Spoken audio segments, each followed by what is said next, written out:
March 16th. Anything you do that brings pleasure to God is an act of worship. Rick Warren.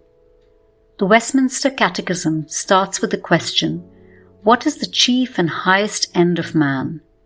And the answer is, man's chief and highest end is to glorify God and fully to enjoy Him forever.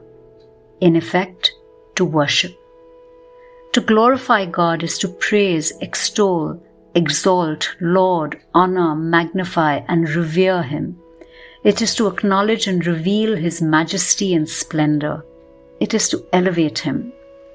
To enjoy God is to give priority to our relationship with Him, to continually seek to know Him better, to draw even closer to Him in intimacy, to delight in being in His presence without any agenda of wanting something from Him.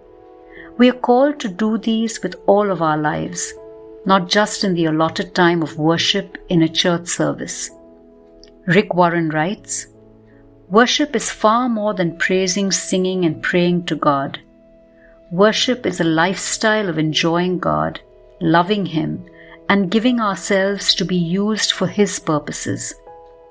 When you use your life for God's glory, everything you do can become an act of worship. He reiterates, every activity can be transformed into an act of worship when you do it for the praise, glory, and pleasure of God. Martin Luther said, a dairymaid can milk cows to the glory of God. But let's consider the more common understanding of worship in this light.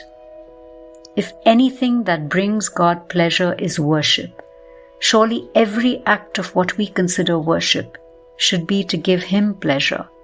When we sing or make music or dance or perform any action that we use in worship, our desire should be to give God pleasure. We should come away from a time of worship, whether corporate or individual, knowing that we have delighted God's heart. And I think the Westminster Catechism gives us a key to pleasing God. When we fully enjoy Him in worship or anything else, He enjoys us. Today's prayer, Lord, may my worship always give You pleasure.